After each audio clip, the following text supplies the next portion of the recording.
ఆ అమ్మవారి సౌందర్యాన్ని చూశారట. చూసి వెంటనే వేదములన్నీ చదువుతూ అనే స్తోత్రం చేయడం మొదలు పెట్టారట. లక్ష్మీ క్షీర సముద్ర నారదరయాం శ్రీరంగధామేశ్వరీ కాశీభూత సమస్త దేవవనితాం లోకైక దీపాంకురాం శ్రీమన్మంద కటాక్షలబ్ధ విభవ బ్రహ్మేంద్ర గంగాధరాం త్వాం త్రైలోక్య కుటుంబినీం సరసిజాం వందే ముకుంద ప్రియా. ఋషులందరూ నిర్ణయం చేసేశారు. ఏమని నిర్ణయం చేశారు? వందే ముకుంద ప్రియా, పుట్టిన నువ్వు ఆ ముకుందుడి కొరికే పుట్టావు అన్నారు.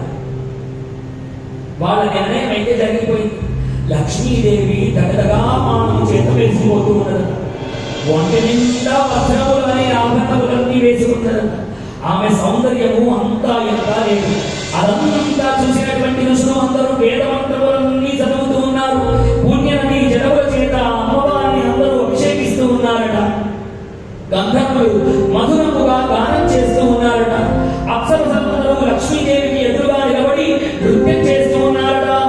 వేదమంత్రములన్నీ చదువుతూ ఉంటే అద్భుతముగా లక్ష్మీదేవి తల మీద నుంచి సముద్రుడే క్షీరములన్నీ ఇచ్చి ఐరావతము చేత బంగారు కక్షముల చేత అభిషేకం చేయిస్తూ ఉన్నారట.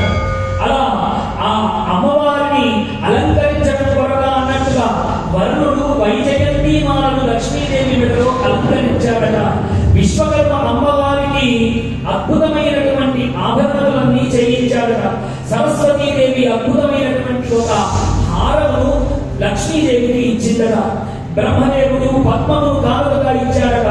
నాగదేవతలు అమ్మవారికి చెవులకు సంబంధించినటువంటి కర్ణాభరణాలు ఇచ్చాయట. ఇలా లక్ష్మీదేవి సర్వాభరణ భూషితురాలై ఆ క్షీరసాగరం నుండి ఉద్భవించింది. మరి అలాంటి క్షీరసాగరం నుంచి ఉద్భవించింది కదా తల్లి.